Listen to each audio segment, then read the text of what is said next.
这台冰箱是我几个月前给客户修过的，今天来到客户家修洗衣机，看到这个冰箱还能正常使用。之所以这么在乎这个冰箱，是因为当时这个冰箱只坏了一个保护器，就相当于你修开关电源发现只烧了保险丝，这种情况是很少见的，所以当时修好心里也是没有底的。给你们看一下当时的情况。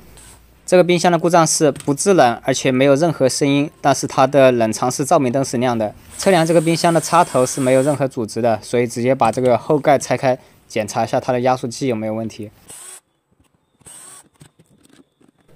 当时过来看的时候，冰箱是一直插着电的，所以第一步就直接摸了下压缩机，发现没有任何温度，那说明压缩机在损坏的时候是根本没有启动过。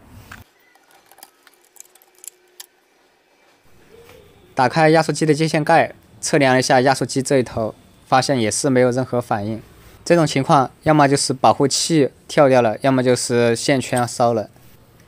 测量了一下启动器是没有任何问题的。最后测量压缩机没有问题，保护器坏了，所以给它换了一个碟形保护器，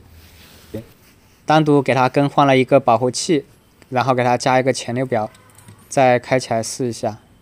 冰箱压缩机保护器损坏这种情况是很少见的，而且一般坏的话，压缩机或者管路肯定是有问题的。开机之后发现这个电流是正常的，高压管也发烫了，说明现在是在制冷中。压缩机的保护器其实就相当于一个保险丝，但是它可以自动恢复。在开关电源中，如果保险丝损坏，一般都是后级有短路，很少出现保险丝单独损坏的。像这种只烧一个保护器的情况我也遇到过，但是更换保护器都是第二天还会出现问题，保护器又会坏掉。所以这台冰箱修好之后，我其实心里也是忐忑的。到今天我才确认，它其他地方都是好的，只是保护器单独烧掉了。这种情况就相当于你修开关电源只换了一个保险丝一样。如果你不是维修人员，你应该不能理解这种感受。